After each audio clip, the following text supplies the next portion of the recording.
Assalamu alaikum wa rahmatullahi wa barakatuh. Once again, welcome our viewer to your most esteemed program, that is Health Check, a program where we bring medical experts to help us understand and overcome certain ailments affecting our health or bodies. You know, for you to be healthy, you need to be physically, mentally, spiritually okay. So we bring doctors, medical experts in different fields to help us overcome or understand how to overcome certain problems or ailments regarding our bodies or health. And the topic of discussion today is benign prostatic hypertrophy, and that is Dr. Becca Katrina with me here in the studios to discuss. You're most welcome. Thank you, sir. It's quite a long term, and I'm going to use the BPH to refer to this problem. We're going to discuss about the myths and the misconception, causes, problems, how to overcome it, and what have you. Yeah. Straight to the point, what is the BPH? Yes, dear viewers, BPH is a short form for benign prostatic hypertrophy. BPH is a non-cancerous enlargement of the prostate gland in males. Repeat that. Non-cancerous. Actually, that word BPH stands for benign prostatic hypertrophy. Benign simply means non-cancerous. Okay. Prostatic means of the prostate. Then hypertrophy means enlargement. So that's where the term BPH comes from. Okay. It is a non-cancerous enlargement of the prostate gland in males. It is, like we said, non-cancerous, and usually presents with the difficulty in urination. But we shall discuss those signs later. Okay. Yes. Okay. Is it a disease or is it just part of aging? Because when you talk of prostate, this is what we know. I don't know if it is a myth or what. We know it comes with elderly people. So is it just a disease or it's just part of aging? Let me say like this. It is not a disease and is a disease. Why am I saying not a disease? As a person grows, the prostate enlarges naturally enlarges. So when it reaches, it's not a disease. Now when it reaches at an extent where it is causing difficulties in the way of life, there it becomes a disease. Because by definition, a disease is any condition which makes the normal functioning of the body disrupted. So as a person is aging, yes, the prostate is enlarging. Okay. Now if it gets to a certain extent, a certain size, and it now disrupts the normal life, then it qualifies to be called now a disease. And now requires that's why we come to talk about it. Yes, and we discuss it and we say how to go about it. Okay. Yes. So it is normal as a person grows, but when now the enlargement begins causing problems, now we call it a disease. Okay. Yes. Let's now talk about its causes and the risk factors. Who is at a very high risk of getting this? Yeah. One, age. Okay. Many who are 50 years and above, they are at a great risk of getting this BPH. Because a person, a younger boy is 14 years, is growing, is 20, is growing, 25, 30, 45, 50. Now, the prostate has enlarged. So, when a man clocks 50 years, we should begin thinking about BPH. So, it's a risk factor of age. Then also, the family history, because this thing is genetical. Because the prostate is also managed by, let me say, hormones. Hormones control the prostate.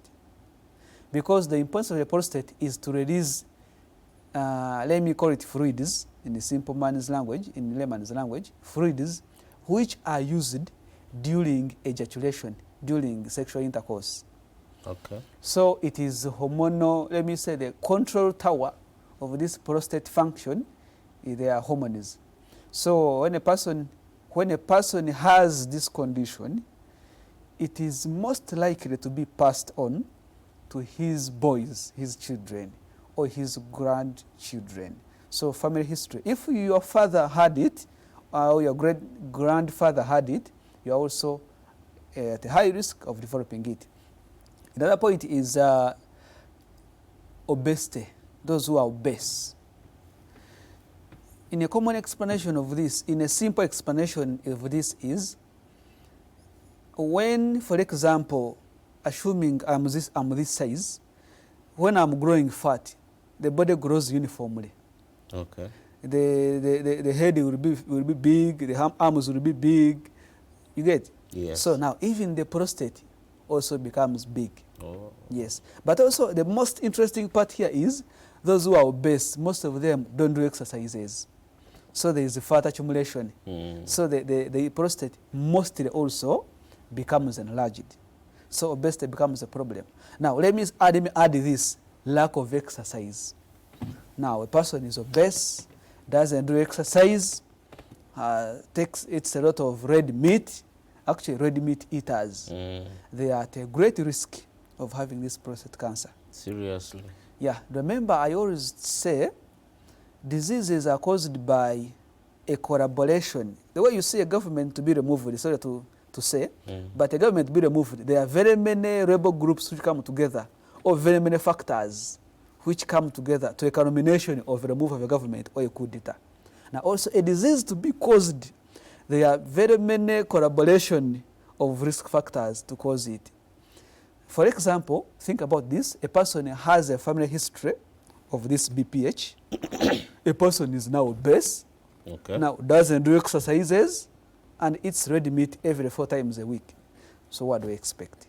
Problems. Yeah, problems after problems. So these are the risk factors which you, dear viewers, should look into, and avoidable ones, please avoid. Like obesity you can avoid, exercises you can do, but now family history you can't avoid. If your father had, we just let you know that you are at a great risk. Then as we sit down, we shall come to prevention and management. We shall see how to assist you, how to advise you, but we want you to be aware, because that's why you come here on this program, to educate our viewers. Be aware, if your father had BPH, you are also at a high risk of developing it. If you are above 50 years, then begin thinking about it, because you are at high risk. Yes. Thank you so much, Doctor. You've talked of aging, but I've not had anything to do with diet much as you've talked about the red meat eaters.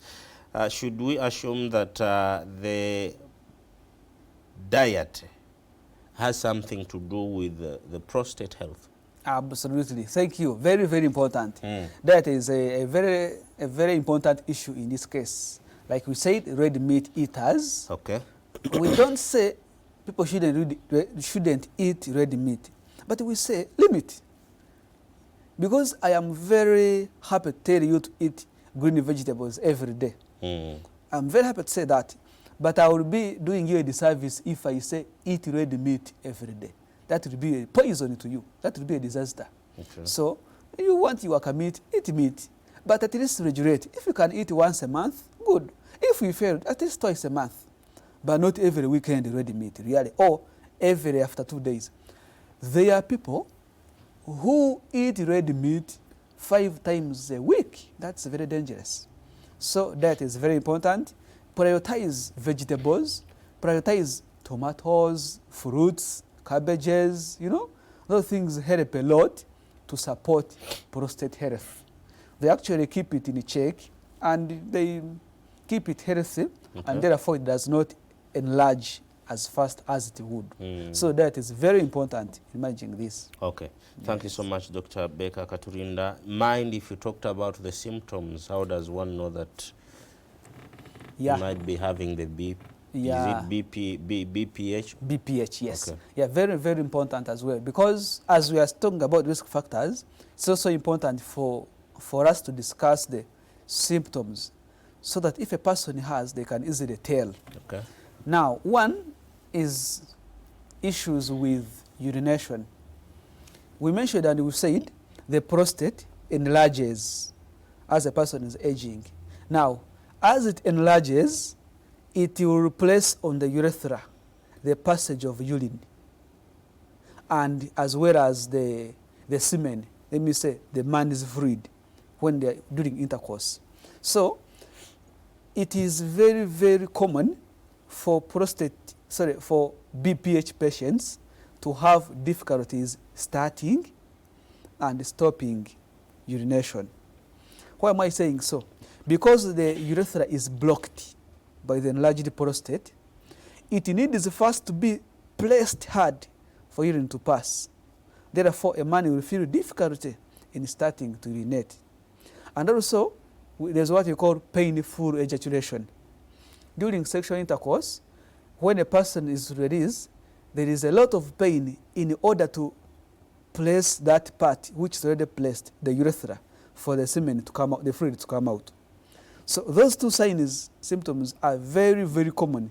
Once a person is about 50 years, observes those signs, it is important for him or her to think about this and go for checkup, as we shall see. But the commonest one, like I said, is difficulty in urination, starting it and stopping it, and also painful or difficult in ejaculation. Okay. Yes.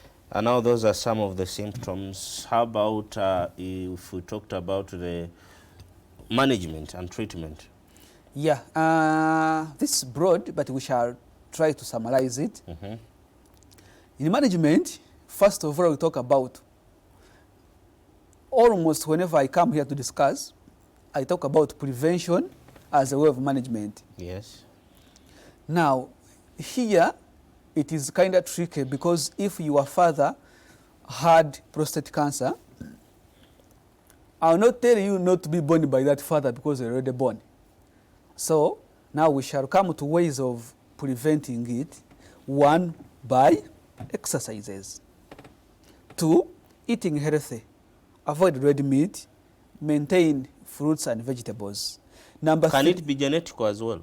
yeah, it can be genetic, like we said. If a person has it, he can pass it on to his children. Because since it is hormonal in nature, the kind of hormones a person has is most likely to be passed on to the children. So the paternal lineage is very important. If your father had, if a person's father had it, it's most likely that he or she, he can have it. Okay. So, like I said, in prevention, I will not stop you from being born by your father. But if I already born by your father, first identify. God forbid, if he passed on, did he have BPH? If he's still alive and is 70 years, does he have BPH? If he has, then you also have it at the back of your mind that most likely I may also develop it when I get of age, the 50 years we talked about. So you be mindful about it and then do other preventive measures like exercise, good feeding, avoid smoking, maintain maintain a good body weight, like that. Can you check someone before you go to another preventive measure? Can you test someone of my age or someone at the age of 18 and know that he or such a person has the BPH or might have the BPH in future? No, you cannot test. Okay, one, you cannot test and know that a person will get it in the future. No, by testing. But although it does not usually happen in young males of 18, 28, 30 years, but a way of testing this is through what you call a scan. It is a transurethral ultrasound scan. So when they do it, they can easily tell. A doctor also can do what you call a digital rectal examination, and he can tell without doing a scan. He can use his tactics, and he can examine a person, and he can tell this person has BPH. So is it possible? Is there any possibility that someone of 30, 20? It's rare. It's rare. Actually, let's say it does not happen. Okay. Yes, doesn't. So it is usually for those men who are 50 years, but it's possible if a person of 48 years, because it's approaching the age. You know, this data is researched, but there are exceptions. Okay. So we can, 48, a person can have. It's not a surprise. It's not a surprise, yes. But 50 years, 55, 60, not a surprise. And also, we can also talk about medications. We can give some drugs to reduce the prostate size. Okay. Because when the prostate is enlarged, we can give some drugs to shrink it down. It can also help in managing. Then there's what you call TURP, transurethral resection of the prostate. It is a method used in surgery to reduce the size of the prostate. Okay. The surgeons will use their equipment, and they will cut part of the prostate to relieve the patient of the size of the prostate. So that can be used when the BPH is now severe. If it is not severe, we can give some drugs and the prostate reduces. But like I said, the best management option is prevention, whereby we can eat healthy, have exercises, manage our body weight, avoid smoking, avoid these red meats like that. Doctor, when it comes to men, this is something that affects men. When it comes to us, we are creatures that care less about our health status. We care less, totally careless. Most especially here in Africa, someone has to be bedridden first to understand that now this disease, such and such a disease, is very serious. You have to reach a stage where you can't even walk. Yeah. Then you call for a medical assistance. True. What is the importance of early intervention or early diagnosis? Just advise our viewer or beloved men there that are watching. Yes. Dear men, all of us, I'm also a fellow man. So my fellow men, countrymen and friends, BPH should not be something to worry about. But our health should be something to worry about. Let me repeat. BPH is manageable and therefore shouldn't be a worry. But your health is a worry. What am I meaning? Let us always try to go for screening. Let us try so much to go for screening as long as you are 50 years and above. As long as your father is 50 years and above. As long as your uncle is 50 years and above. Even if he's 49, just take him for screening to be sure of the size of the prostate. Okay. Screening, screening, screening. Make sure, don't give your grandfather of 60 years meat every weekend. Take him some cabbage. Take him some carrots. Take him some green vegetables. That will be good for him. Okay. But some of us, let me use that example. When you make some money, you love your grandfather. Oh, my grandfather, you take him ready meat every weekend. So the only good meal that we all know is the red meat. The only bad, exactly, actually, yes. Junk Eating food. Well, junk food, That's red what meat. My grandfather should enjoy life. My grandfather suffered so much for us. Or even my father. And my father suffered so much for us. I should take him meat every weekend. Daddy, buy meat, buy meat, buy meat. Take him junk food. So most of the people care about the taste of their mouths or tongues, but forget the taste of their body. Exactly. The mouth is enjoying a good taste, Yes. but the prostate is enlarging. That's a challenge, that's a danger. And that's why, dear viewer, I must educate you. As you think that you are caring for your grandfather, you're actually killing him.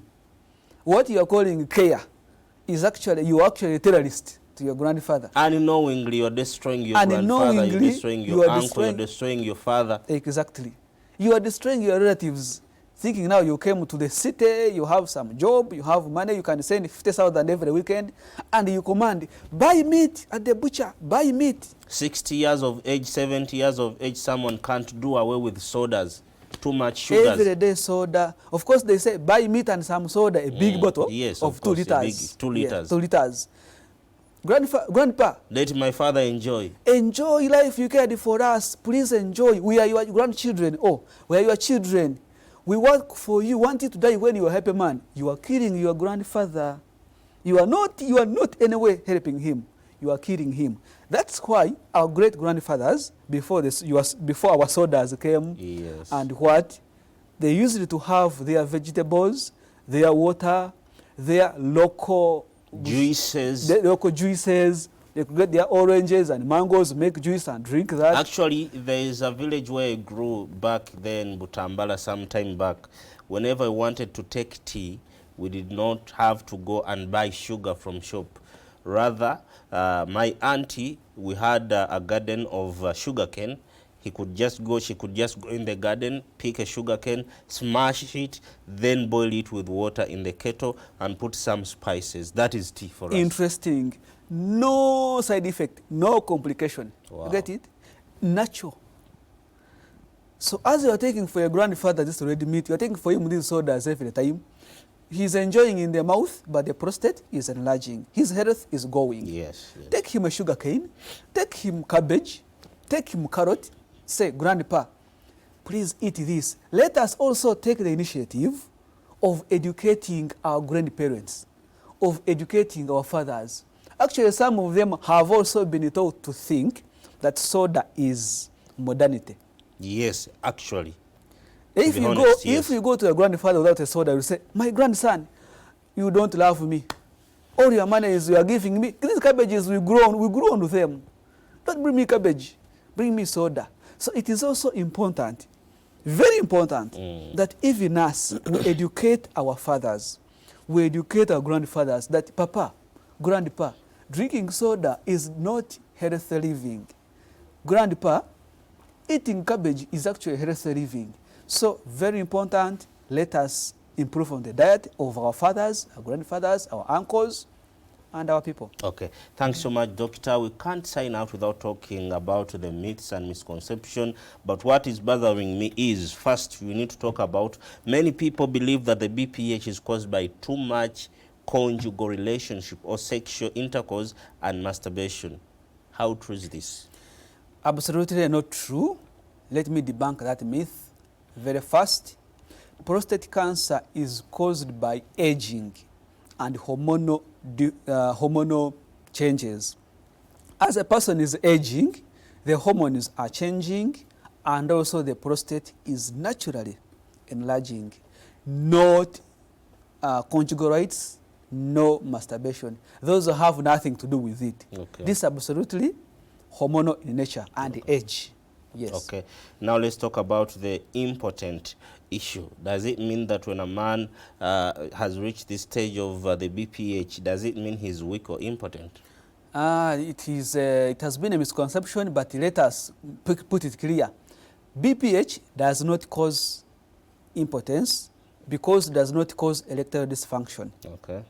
However, there are some drugs which we give to manage BPH whose side effects reduce sexual performance. Okay. So let's have it clear that BPH as a disease does not reduce sexual activity. Okay. But there are some drugs, when your doctor is giving you, he will tell you the side effects so that he can give you the correct dosaging. This will also help us to discourage self-medication. Yes, just going to pharmacy because they told you your grandfather had BPH and they gave him this. So you also go to pharmacy, give me this. The last one. Is surgery the only treatment for BPH? No. Surgery is the treatment for severe BPH. Okay. If it's not severe, we can use medication. We can use medications. We can also use food and healthy living like exercises. So only go for surgery if it is severe BPH. And this is the very reason as to why early diagnosis is very, very, very important. Thank you so much, Dr. Abeka Akaturinda. You don't have to wait until the situation is severe for you to go and visit a medical expert. Unfortunately, we are signing out for now, but fortunately, like always, this program still continues next time, the same day and same time. Please tune in MT and you won't miss anything that we'll be discussing that time. For now, let me say bye-bye. I remain your host, Namba Ali Bashir. Wassalamu alaikum wa rahmatullahi wa barakatuh.